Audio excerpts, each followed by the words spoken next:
Je le considère d'abord comme étant un jugement de sagesse qui traduit une profondeur dans l'analyse et qui reflète l'originalité, la spécificité du droit anglais et anglo-saxon de manière générale et qui s'est démarqué d'une tradition romano-germanique un peu dépassée, cloisonnée, enfermée dans une logique dépassée. Et évidemment, en l'occurrence, il faudra dire que du point de vue de l'interprétation, il y a eu une sorte d'originalité, de créativité de la part du juge britannique, qui premièrement s'inscrit dans la continuité d'une décision déjà prise en 2018 et qui a pratiquement barré la route aux séparatistes et leur soutien.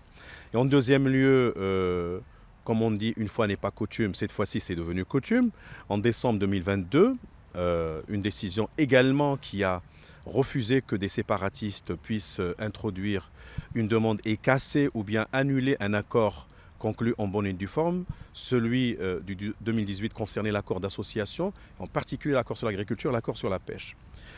2023-25, mais donc nous sommes dans la continuité de cette approche juridique, je l'ai dit, originale et en même temps qui d'abord respecte l'approche poursuivie par le Conseil de sécurité. C'est lui qui supervise le règlement politique de ce conflit artificiel qui au final devrait déboucher sur un compromis qui puisse d'abord garantir l'intégrité territoriale du Maroc et tout simplement clore ce dossier du point de vue du droit international. Nous, sur le plan interne, on l'a déjà réglé et clos, comme disait le roi Hassan II en 1975, à la suite de l'organisation de la glorieuse Marche verte. Maintenant, le second point, c'est comment profiter de cette décision qui conforte le Maroc dans sa démarche. C'est d'abord le diffuser, bien l'intégrer dans des outils de plaidoyer sur le plan diplomatique, sur le plan judiciaire. On ne sait jamais, il y aura probablement d'autres batailles juridiques comme on dit. Donc c'est un gain diplomatique, c'est un gain judiciaire, c'est un gain géopolitique majeur. Et en troisième lieu, la dimension, on va dire, prospective de cette décision, c'est qu'elle permet au Maroc et au Royaume-Uni, et au-delà, on pense même aux pays du Commonwealth, qu'ils soient asiatiques, océaniques ou autres, d'emboîter un peu le pas, si vous voulez, et de s'inspirer plutôt, c'est mieux, de cette décision qui, du point de vue du droit strict, constitue une véritable jurisprudence.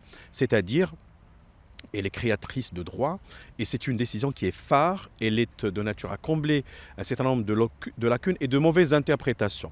Elle consolide donc l'approche marocaine entrepreneuriale et le partnership avec le Royaume-Uni, l'accord d'association. Nous avons la commission mixte, nous avons le dialogue stratégique.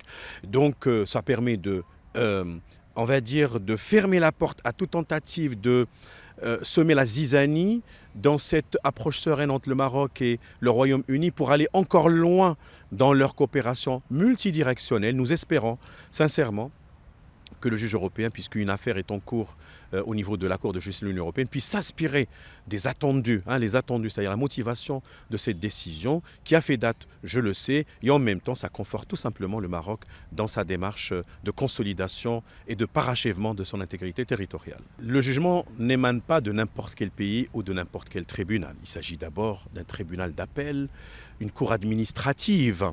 Et qui dit cour administrative, généralement, elle intervient dans les contentieux relatifs à des décisions dites administratives rendues par des autorités administratives.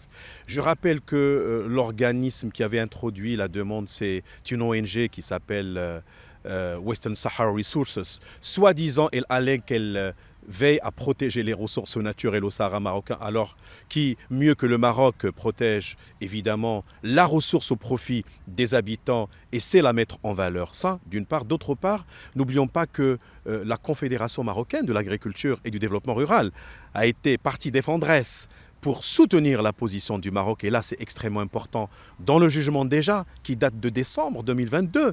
Cela veut dire, au concret, que la décision, oui, c'est un gain diplomatique, judiciaire, juridique, etc., mais c'est aussi un gain opérationnel dans le sens qu'elle conforte le Maroc dans sa démarche de mise en valeur des territoires du Sud et que donc les revenus générés à la suite de la mise en œuvre d'accords, que ce soit sur l'agriculture, la pêche, profitent aux habitants.